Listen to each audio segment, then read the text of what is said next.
What's happening, everyone? Welcome to the live stream. Let me just check that we're all, everyone can see and hear us all right. That's what Natalie says all the time, isn't it? Just checking everyone can see and hear us okay. Let's just check if there's any live stream coming up. Guys, anyone watching this on YouTube, when you're watching it back, make sure you jump in the Facebook group as well. That's where this was originally recorded. Let me just hear myself. Yeah, I can hear myself. Fantastic. Yeah, make sure you jump in the Mr. Hayden Facebook group if you're not already. That's where we're recording this live from, and then I'll post it to YouTube afterwards. So without further ado, here we go. So I'm joined by Iani here, who's a good friend of mine. We talk a lot. You know, we've been speaking for how long have we known each other now? I don't know. Probably, I'd say at least sort of 8 or 9 months we've been chatting as close friends. Yeah, it's been probably close to a year. Yeah, probably close to a year that we've been chatting as like good friends, which is nice. A few comments coming in. Cool, yeah. I don't know who that is. It says Facebook user on mine. But yeah, we've been chatting as good friends, and I got to know you very well. And I even came up and met you in Scotland, obviously, as well. Yeah. So we were in Edinburgh for the day. So I think I know you pretty well, and we're getting to know each other more and more all the time. And when you're surrounded by like-minded people, it definitely, you know, like Yanni's helped me a lot in my business. I hope that I've helped him somehow with insights. But yeah, just sort of there to motivate each other all the time. And I thought, hold on a minute, why aren't we jumping on a live and sharing your story with others? Because you're not as prolific as some people in the space. You're like a secret killer, if you like, you know, like absolutely smashing the game, but you're quite quiet sometimes in the space. So I thought it'd be good to get you here and share your story. So yeah, welcome. How are you all doing? How are you doing anyway, Yanni? Thank you, brother. I'm all good. I'm here in the office. In the office? Yeah. Working away. Where's the office for everyone that doesn't know? It's in Glasgow. We're located in Glasgow, sunny Scotland. Sunny Scotland. Sunny Scotland, yeah. It's definitely my experience every time I've been there. Yeah. So let's dive into it anyway without further ado. So hi, Cindy. You're the only one that isn't a Facebook user popping up to me, but hi, Cindy. You started your journey how long ago? How long ago was it now? 2020, about 2019, 2020. 2019, 2020. And let's roll all the way back before Amazon, though, because obviously you've had a couple of businesses as far as I'm aware. What did you do before Amazon, just to sort of set the scene? Before I even came to the UK, I was living in Rome, so I had like a SA. SA is basically Airbnb rentals. We used to manage them, get a percentage off from the host, and manage everything, bookings, pricing, plus guest check-in. So I used to do that in Rome. It started very good, then it went very bad. The legislations came in, Rome started cracking down on these Airbnb apartments, so we had to stop that. Worked in a hotel, came in here, and I joined up my previous partner, Luis, and we're doing, again, Airbnb changeovers. The only difference is now we weren't managing properties and everything, we're just doing cleans. So imagine like a cleaning service, but just for Airbnb apartments, a specialized cleaning service. Yeah. And how did that go? It went well. Like when I joined as a partner, we had maybe 15, 20 properties. At the height of it, we had close to 200 properties. Yeah. Wow, under your cleaning management. Yeah, Glasgow and Edinburgh. It was a very simple service. I reckon it was a very good service. So if you have an Airbnb apartment and you didn't want to clean it, who wants to clean, right? You would get in touch with us. We would connect to your calendar. We would check when the checkouts are and the check-ins. We'll schedule cleaning automatically. We'll provide the linen, the cleaning, everything to do with cleaning. We'll do that, and then we'll get a fixed fee for it. Wow. It was very interesting. So obviously it was a lot of work as well, because 5-10 cleans a day with 10 different locations. Because in a hotel, you have a big hotel and every room is located in the same location. With Airbnb properties, you have 5-10 different properties in 10 different locations, traffic, parking. So it was fun. At one point, we had like 20 staff, like 20 subcontractors for us, because you require a lot of workforce for the cleaners. Then we started subcontracting more. We got the cleaning company actually to the cleans for us. And we sold it last May. Yeah, we sold it last May. And one of the reasons we sold it is because my partner was doing a business in property and I was doing e-commerce. So I wanted to concentrate on e-commerce only, really. So you sold it last May. You were still doing e-commerce at this time? So you were doing both? We were doing probably 110,000 a month, and I was doing that business as well. So split. I have a Wow. partner in this business. In the e-commerce business, I have my partner Octavian. So he already helped. He was helping me a lot. That was probably one of the biggest reasons we went as fast as we did, because I was spending half of my day on the Airbnb changeovers and half of my day on the e-commerce business, and he was there helping running the show pretty much. Wow. That's crazy. Yeah, it So was a lot of. what made you make the decision to go full time into e-commerce rather than sort Well, of stick to the service the business? results were pretty good, to be honest. We're doing very well. We're growing all the time, and it required more time. And I was enjoying it more. The Airbnb changeover, it wasn't as fun as it was before. Both of us, Mm. both my partner and I, Luis, weren't as involved as before. We're kind of getting out of it. And as soon as that happens with the business, I think it's time to call it quits and sell it. So we're like, we can keep it, but then if we don't provide the service we provided so far, sooner rather than later, something is going to drop, and I don't want that to happen. I see what you mean. Yeah, I see what you mean. Focus, Yeah, basically. as you Yeah, know, yeah. focus is. There's so many things, and e-commerce, because you think, okay, in e-commerce, there's so many things to do in itself. If you're doing Amazon, eBay, it's like 5 businesses in one business, let alone to have another completely different business. Yeah, crazy. So what strategy did you start with in the e-commerce space? Amazon. You started on Amazon. I know you do other platforms as well, which we talk about. I think you started on Amazon primarily. I What started on strategy? Oh, you started on eBay. Sorry. eBay. Right. Yeah. So what strategy did you start with initially? Was it like arbitrage or wholesale? And what do you do now? Books. We did so. Books. Yeah, we started. My partner Luis gave me a watch. I sold that watch on eBay. I think 40 or 50 pounds we sold it for, and that was our initial capital for eBay. So we started buying DVDs first, like job lots of DVDs on eBay, and we would resell them individually. Then we did that for maybe 2-3 months. Then we started doing books and DVDs, and we did that almost for a year. We built up about 4,000 pounds in cash from that, from 0 to 4,000 pounds, and then we started doing retail arbitrage. Like up to that point, we didn't even know what the buy box was, because on books you don't really have the buy box similar to the products. Like if you don't have the buy box or not, it's not the same level as, or if you don't have the buy box in retail arbitrage, you don't really sell items. So we started retail arbitrage when the pandemic started. So it Wow. was a very, very interesting period. And that was luckily for me for e-commerce. So the Airbnb changeover business, when the pandemic started, that went like to zero, because you couldn't work. Like they Of said, course. no going out. So we went from being the busiest we've ever been there. We're about to onboard our biggest client at that time, then to zero. Like you can't clean, you can't do anything. Like you have to stop. But that gave me plenty of time to actually focus on the e-commerce business. Yeah, we started doing retail arbitrage, and that's where we started finding a lot of success. We're doing good with books. We're doing 3 to 4,000 pounds a month. It was good profit margins as well. But then we started doing retail arbitrage. We just started doing 10, 15, 20, 30,000. I think at the end of the first year, we were doing 40 to 50,000 a month in sales. Yeah. Wow. Crazy. So you started with, you were doing retail arbitrage, Yeah. and then you went into wholesale as well?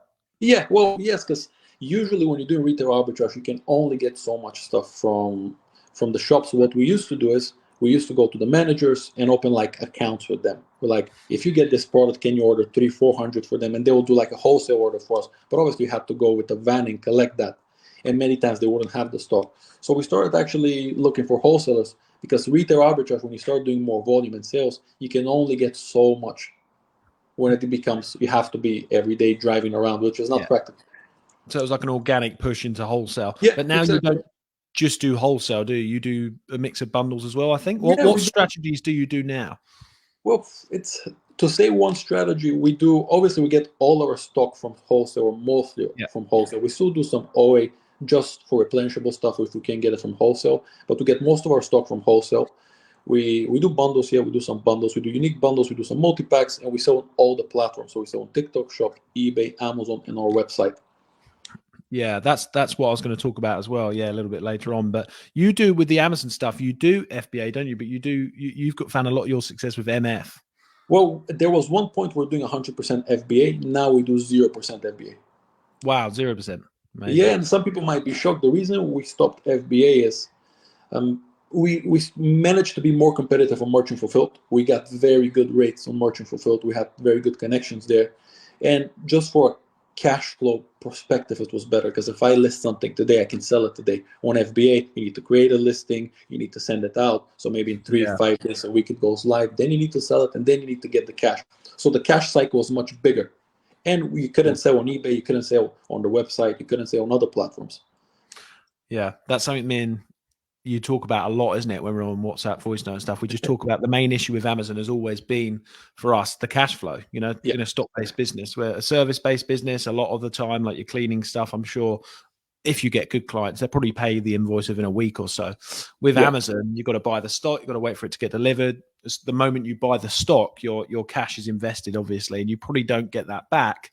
You know, the 2-week delay on the payouts and everything like that. You got to wait for the item to sell, etc., etc. That's usually the biggest issue. So MF tackles that a lot, I guess. I think, MF does tackle it a lot, especially it's very important what your stock management strategy is. A lot of people forget that this is a stock business. So if you don't have stock, you don't sell, let alone on FBA. And you know, if you don't send items in and the items are out of stock, sales rank starts dropping off. You don't sell an item for over a month, sales rank start dropping off heavily. So it's all the hard work you did because you're out of stock. Now you're struggling to make those sales. I think stock management in this business, the skill of knowing how to manage the stock is very, very, very important. It really is. And cash flow with that as well, because they tie in together. Yeah, for sure. Yeah. So you've seen your success because you've pivoted to MF, which, by the way, a lot of people sort of don't do MF because a lot of people assume that you're not going to get sales. Myself included, a lot of the time I do FBA, not just because I haven't got my own warehouse and the logistics around that, which we've spoken about a lot on voice note and stuff. Yeah.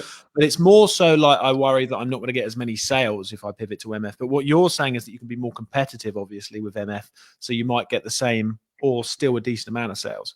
Well, the thing is, because we started with MF, we never knew even FBA existed up until a year after that. But when you actually look at the sales data, the biggest sellers, let's say by volume and even by revenue, the biggest sellers by far in e-commerce are all merchant fulfilled, not even close. We're talking about Shopify, Amazon, eBay. The reason for that is if you get to a certain size, they want to be able to sell everywhere to anyone and flip their stock.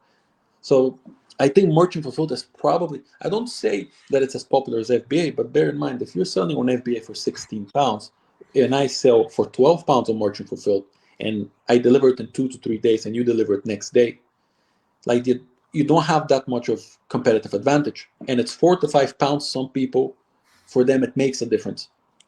Yeah. I see what you mean. Yeah.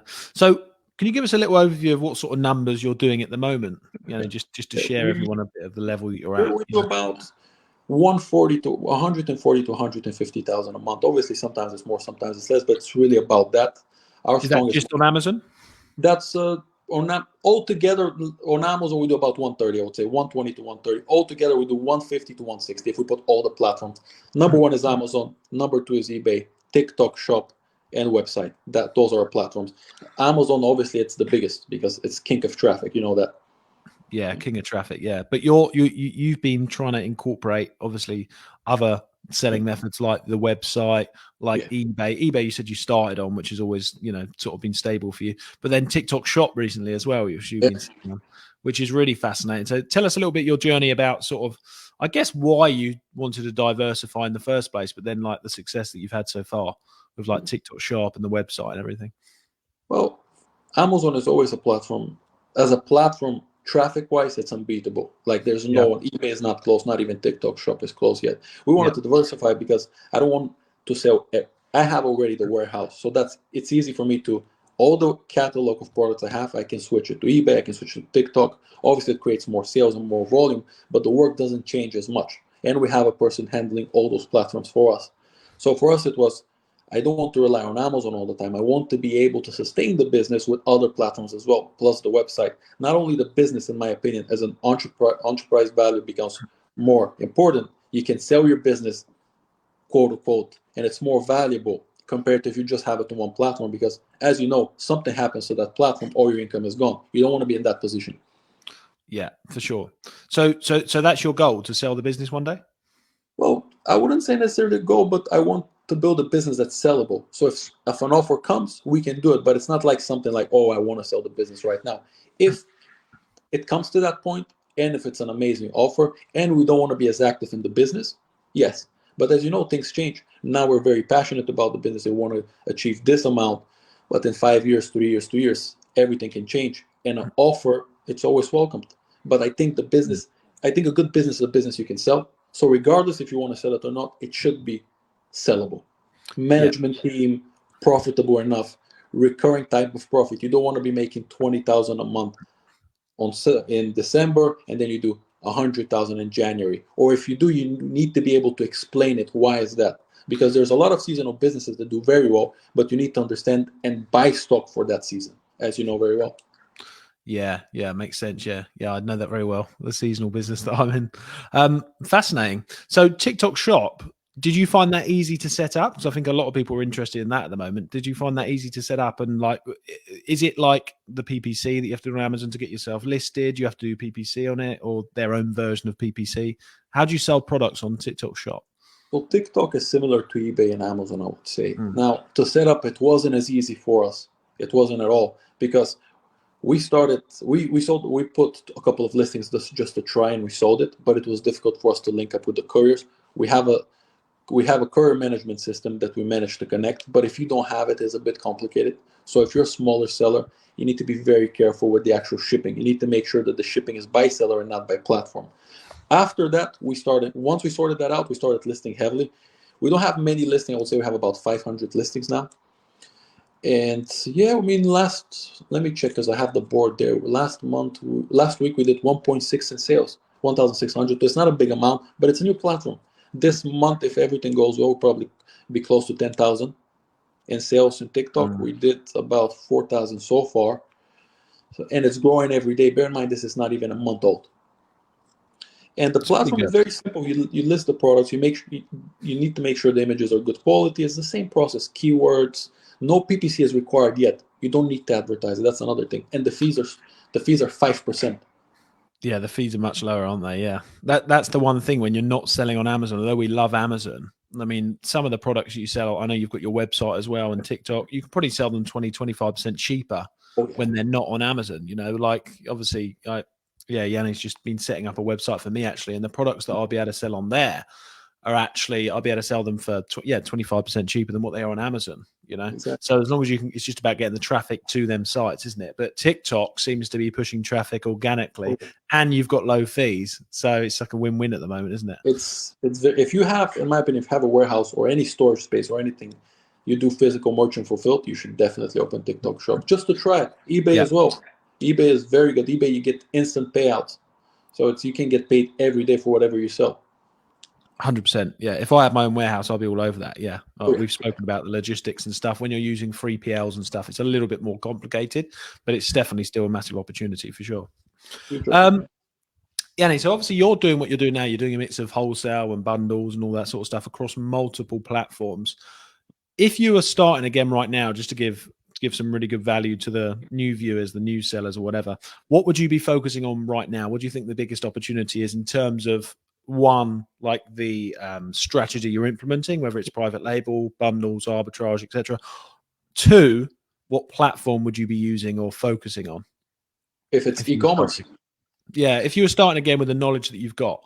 Well, if it's e-commerce, I would start with eBay, because eBay, from a cash flow, it obviously depends how much capital you have, but let's say you have zero capital, I would start with eBay, because eBay will give you instant payouts. Yes, the traffic is not the same, but you get to that 100 to 200 pounds a day.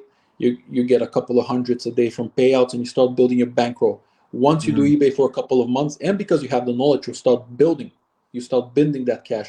You build a couple of thousands of pounds.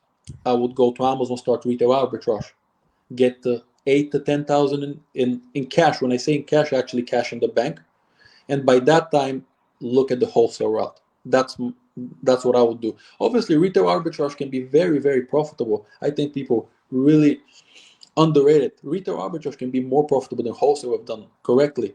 Most wholesalers cannot compete with the Tesco's and the Home Bargains, especially the bad wholesalers, because the first wholesalers you have access to, they're not the best. And even if you go brand direct, which many people don't tell you, it's not better prices than Tesco all the time, because Tesco buys 10 million of this sponge. So how can you compete with your 50 units? You can't. Brand direct, and we do brand direct as well, but brand direct is not as great as it sounds, because remember, you're still need to pay for the stock many times in advance, which is not great. With wholesalers, if you have good credit, you can do trade terms. So you pay every 30 days, 25 days, 15 days.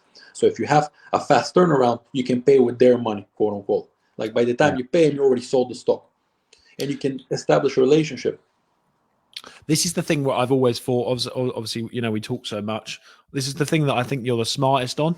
And probably my biggest weak point is that I don't spend enough time analyzing the small details and what the main problem is of a situation. For example, with the cash flow stuff, I remember you saying that you've got a friend that owns like an off-license grocery store or whatever, and he's managed to get payment terms for about 90 days, I think. So he sells something, gets the money back in the business before he even has to pay for it. And that's something that, you know, the biggest businesses do. And that's Tesco. I spoke with someone from Tesco. They said they pay every 60 days, every 70 days. So remember, stock is expensive. And people say, oh, stock is the most important. No, cash is more important than stock. You can pay your bills with cash. You can buy stock with cash. You cannot do that with just stock. Stock is good only if you sell it. If you keep it, it's a liability. It's an asset only when it's sold. And that's, you want to stock up, but are you selling it? I don't want to have 100,000 in stock sitting. I want 100,000 of stock selling all the time.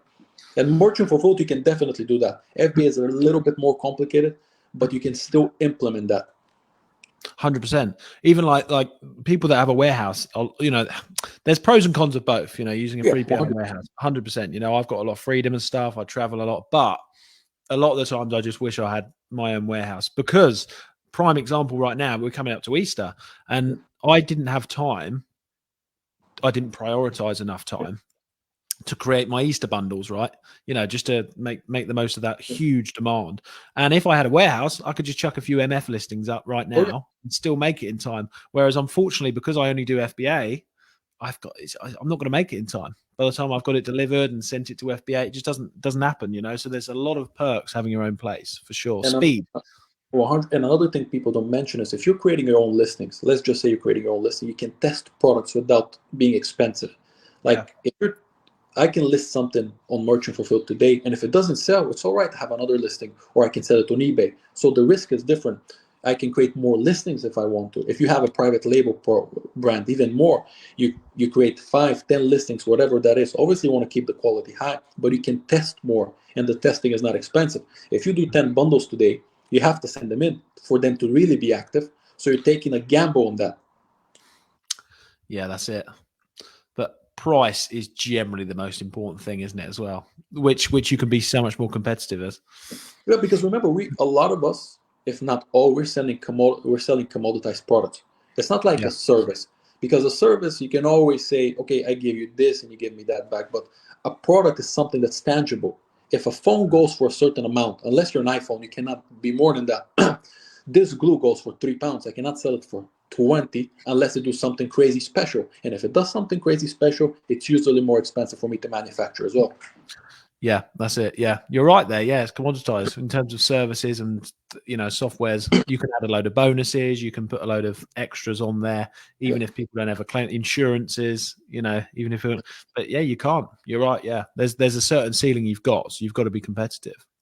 You need to understand what business you are in. And we've always said that. Now, for businesses like us, 30% margin is a great margin. For businesses like services, that's horrible margin. It's just different type of businesses. Now, for a service business to scale to 1 million, it takes much longer than for a reselling business to go to 1 million. But obviously, those numbers mean different things as well. So you need to understand that, okay, even with bundling, unless you are very good at bundling, you can only charge so much. You don't want to charge to a certain extent that people are like, okay, these guys are kind of ripping me off. And you're going to get bad reviews. Your listing are going to go down. So it's really understanding what you're selling as well. If you're selling stock that everyone can get and buy, you cannot expect to sell at 5x the price. 100%. Do you do margin mixing? Yeah, we do. Yeah. But we should, obviously, as you know, the things that sell the fastest usually have lower margins, and the things that sell a bit slower, they have the biggest margins. But we do, yeah. I think at a certain scale, everyone does margin mixing, like you have to.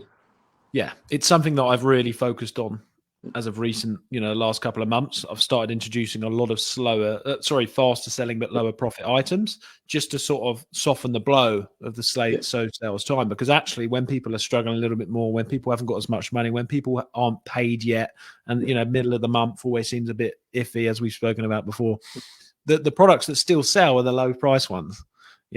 So I think mixing the low price with the high price stuff, with lower margins with the high margins, is actually vital to keeping that regularity. I agree. Especially if you were looking to exit one day, so people can see that stability in the business.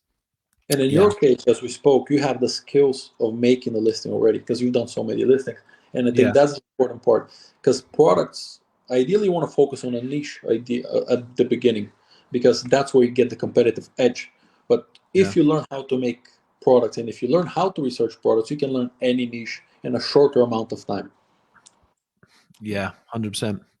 So, Iani, I know your time's valuable. I don't want to keep you here forever, but what are the biggest breakthroughs that you reckon you've had? I know that you're an extremely smart guy in this space, because I chat to you a lot of the time. You may laugh at that, but you are extremely smart, and you're on it. You're a massive action taker as well. I think you're going to be extremely successful. What are some of the biggest breakthroughs, or the main breakthrough that you've had that has led to the big success that you've had so far?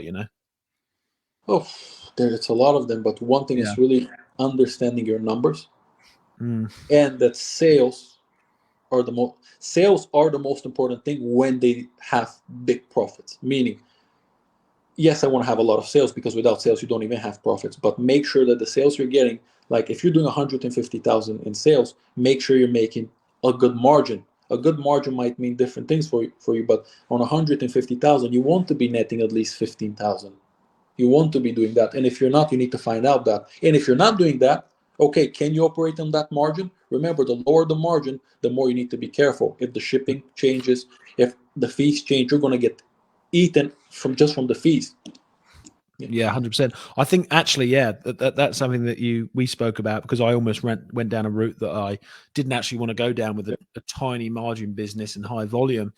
And it was actually you that I was speaking to about that gave me a bit of a breakthrough with that stuff. I think you've got to decide, haven't you, what you're going for? Like, do you want to keep the higher profit and build the business slower?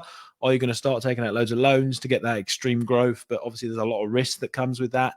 There's a lot of things you got to. There's no right and wrong. Absolutely, it's depending on wrong as well. Yeah, for sure. Yeah, some people want to do the small margins and build it big, with loads of loans and stuff, and that's fine as long as you understand the risk. And exactly. And I mean, Tesco has a 5% margin on 60 billion. So you need to understand, okay, we're going to go the low margin 5, 3, 2%, but what size are you going to scale in? And I think another thing to consider is, if you're doing 5 million a year and you go to 50 million, is your business riskier or less risky? Because if it's riskier, that's a problem. Because when you grow, yes, there's a lot of risks, but your business should be more healthy at 50 million than at 5 million, in my opinion.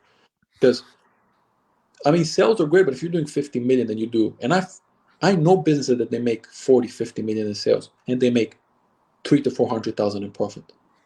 Yeah.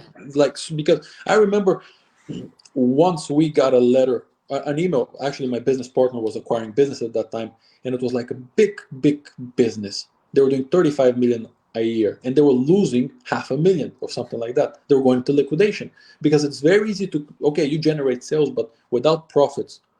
And if you're over leveraged and you're getting all the loans and you don't know how to manage the business, it's going to be very, very difficult.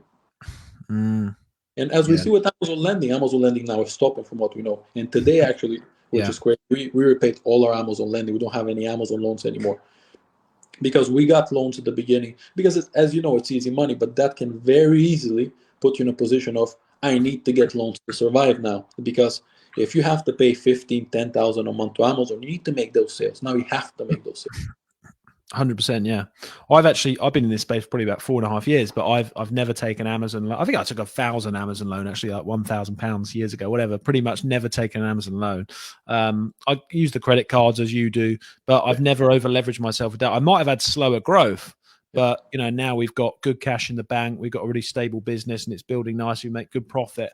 And I think some people get a bit impatient sometimes, and then they push growth, and then they get suspended, and they've got a load of loans to pay off. They've got staff to pay. They've got VAs to pay. And it's a risky game, if you're going to do that. If I got suspended right now, touch wood, we could pay our staff for a year, 2 years if we had to. It's not going to last that long, but you can pay your staff. You haven't got loads of debts to worry about. You can pay off your credit cards, and you just sort it out. Even if it takes 2 or 3 months. I think there's no right and wrong. You're right, but if you can get a lot of loans, if they're cheap, get them. It's no problem. But can you handle it? Do you sleep at night? For me, I have no worries. I can have $1 million loan and sleep like a baby. But I don't do that because remember, it's still interest. And if you're talking about loans and you get $1 million and the interest is 10%, that's 100,000 that goes off your profit. Yes, you don't pay taxes on it, but it's still 100,000 minus in profits. Like there's a cost to everything. It doesn't mean that if you get loans, you necessarily speed up the growth. That's the thing. You don't need money all the time to grow. I think if the business is profitable, if you can turn, the most important thing is having cash flow. If you have positive cash flow and you can increase positive cash flow, you can grow naturally without using loans. And if you do that, then you're unstoppable. Yeah, that's it. Iani, what's your plans for the future? For this business, we're planning to probably cap the growth to 2.5 million. The reason is when we spoke many times about this. I think after a certain level, I don't think people realize how much me and Iani speak. We speak like I'd say about 10 messages a day. Yeah, go on. Like for this business, we're thinking of 2.5 million, maximum 3 if the profit margins are good. We want to make sure that on that we're making very, very good profit. And that's going to be for this business. The reason, if you asked me last year, I would say I want to grow 100 million plus. But we're like, okay, how does 100 million plus business in e-commerce look like in this type of business? You need to have multiple warehouses. You need to have multiple warehouses. You need to have multiple staff, which I don't mind that. That's not an issue. But are you profitable? A lot of these businesses that are so big, they're almost always out of business. And the only thing that keeps them alive is loans because their margins are bad. If you don't run it well, if you don't look at every detail carefully, it's very easy to fall behind. That doesn't mean that in a year it won't change, in my opinion. But for now, I would say that's to do about 2.5 million, very profitable. Make sure that the business has a lot of cash. I want to have a lot of cash in the business bank. Yeah, stock as well, but cash first. I want a lot of cash and then stock. Because yes, stock you can turn into cash, but we know it's better to have cash. A lot of cash and a lot of stock is better than very little cash with a lot of stock. And as I mentioned to you, we're starting a e-commerce agency. We're going to be helping brands, helping sellers manage their accounts, Amazon, eBay, websites, manage their accounts. When I say manage their accounts, I'm saying PPC, Amazon, eBay, Shopify. Obviously, not everything for everyone. We're going to sit down with the client to see what they want. The reason we even had this idea is I had a couple of my friends in the industry asking me to do that for them, and I was doing it. We saw great results, and I was like, you know what? It might be a business in there. I have a service background, and I think there's a lot of potential in there. But those are kind of the plans. Those are our 2 main focuses now. Epic, yeah. We had that breakthrough around about the same time, I think, in the last 12 months where we both realized we didn't want to build a massive e-commerce business. And when we say we don't want to build a massive e-commerce business, I don't think we want to build a massive e-commerce sort of reselling business, whether that's bundles or wholesale. I'm always open and, I just started a new private label brand recently, as you know. Kindly bought one, which was nice of you. I recently started a private label brand. To me, that's like my tester brand, where I'm learning the skills of hardcore private label, if you like. And then I've always thought, one day it'll be great to have a brand that can build a real private label brand that can build a solid customer base. And there's 20, 30, 40, 50,000 people a month searching for your product with huge margins. Okay, maybe I'll entertain an e-commerce business at that size. But a lot of people just, like I used to as well, to be honest, say I want a 7-figure, 8-figure, 9-figure e-commerce business. Reselling, just doing that wholesale or arbitrage, it's a bit of a messy business, I think, and it's a lot of work for smaller margins than the same effort you could put into other businesses if you're going to get it to that huge size. I spoke to Matthew Wright. I'll just say this quickly on the last sort of YouTube interview, and he said that if he had his way again, he'd cap it around $1 million. You know, just because he's making good profit at that stage, it doesn't get too much of a headache, etc., etc. So I guess the question is always like, you know, what's the go? You know, why do you want to build an 8-figure business? Exactly that. I agree, and we had this chat many times, a million times. Yeah. And yes, you need to know what business you are. If you want to run a 15, 20 million reselling, because e-commerce, we want to build. We're going to stay in the e-commerce business. We want to build the e-commerce empire. That's what we want to do. But not necessarily through straight reselling. The way I see straight reselling is incredible. It can be very profitable. It is very profitable for us. It has changed our lives 100%. But how big do you want to get? What level you want to get to? And do you really want to be? And what I don't like about this industry is a lot of people are hiding what they're selling. They're very secretive. The strategy. Yeah, it's annoying, isn't it? Yeah. Which is something I've never liked, and I think that's a big weakness. Tesco doesn't hide who they are; they actually advertise it, because there's I think a lot of people are small-minded in a sense that if you know my products, then I'm going to lose out, which is not necessarily true. It's a very big pond. Amazon in general in e-commerce is huge, but straight reselling, it's big. It can be very huge. It's just, do you really want it? As you said, it's a messy business. You need to be very clued in for cash flow. It's very expensive because if you're running a 20 million business, you need to have a big warehouse. You need to have a management team. You need to have Yorkies, trolleys, shelving. Like, it's very expensive. And if you have 5 bad months, you're out of business. Yeah, 100%. Yeah, because you know you got your money tied up in the stock, you got your money tied up in the loans. You know, which if you want to build an 8-9 figure business, you're probably going to have to at one stage either take an investor or loans on. You know, unless you're going to take years and years to get there. And then you've got the Amazon disbursements as well. A lot of the time, if people are using Amazon, there's a 2-week delay on that. There's a lot of things. You know, there's a lot of sort of hurdles in it compared to a lot of businesses. There's a reason these e-commerce businesses, especially straight reselling businesses, when they sell for much smaller multiples because they're not as solid as a business. And that being said, e-commerce is very profitable and can be very profitable if you do it the right way, which is not easy. No business is easy. Like, service businesses are not easy. I've been in a service business. It's a lot of work. It's a lot of headache. But it's choosing your own battles and what you want to do. 100%. I think for me, to summarize the scalability of e-commerce, absolutely you can do what you want, but I wouldn't entertain scaling to, huge numbers. And I'm talking like, 10 million, 20 million, unless it was a private label brand that had really big margins. I think that's just, that's just the way I look at it, just because I think that's worth it at that stage, Yeah, because you have the brand recognition. It's easy. And the exit value as well. You can exit that for a good thing. Yeah, and you control the supply chain. And the supply chain, yeah. Extremely important, yeah. Which you're kind of controlling everything, and you can get resellers on. But it's not necessarily easy because still there's always someone who can do a similar product to you. And there's so many direct-to-consumer brands. Like, everyone has a direct-to-consumer brand. But I agree, it doesn't mean that, again, as we said, reselling can be huge for you. It's just picking your own battles. Remember, if a lot of people who do 5, 10, 8 millions in sales, they say, I don't want to grow anymore, there must be a reason for that. Yeah. If someone is struggling with cash flow at that level, there must be a reason for that. Like, we know plenty of sellers that do big numbers. Like, even in the US, I know people that do 10 million, 12 million, 15 million. They struggle with cash flow. At what point do you not struggle with cash flow? So at 10, 15 million, in my opinion, if you struggle with cash flow, it's a shit business. Yeah. I'm sorry to say, but you're doing all these sales numbers. Remember, to 10, 15 million, it's a lot of work.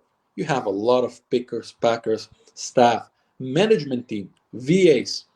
It's so many. And to be doing those sales and to barely be able to survive. And if you don't get the loan at the right time, you're about to go out of business. I'm not sure that's the best thing to do. 100%. I hope people don't think we're being negative here. I think this is just... No, I think amazing opportunity, the reselling and everything, amazing opportunity. It's changed my life as well. Like, my life's completely different now. Like, everything I have here is paid for by Amazon and reselling and stuff like that. So's yours. But I just think you just live with the end in mind. Figure out what you're doing. Because that's what we weren't doing. We were just thinking that we just want to grow to 8 figures, and it's like, well, actually, if you want to make good money, get this to a certain level, cap it. And if you want to take it further, you've got to know why you're taking it further, or introduce multiple income streams around the space. What is 8 figures? That's another thing. Why do you want to get 8 figures? Is it a ego play, I have an 8-figure business, or is it because it makes more sense to be 8 figures? I think if you're doing $1 million on e-commerce or just even Amazon and you operate on a 30% margin, that might be healthier than a 10 million business, even if it sounds crazy. But it depends, again, this is very important, who operates the business. There are people at 10 million in sales that do very, very well, they kill it. And there are people who just cannot run a business. That's another thing. What's your skill set as well? Yeah. And what do you want to do? Yeah. Yeah, exactly. Yeah. Iani, great chat. That was fantastic. I'll definitely get you on again in future. I'm excited for your plans in the future as well. And everyone watching this, I'm going to upload it to YouTube afterwards.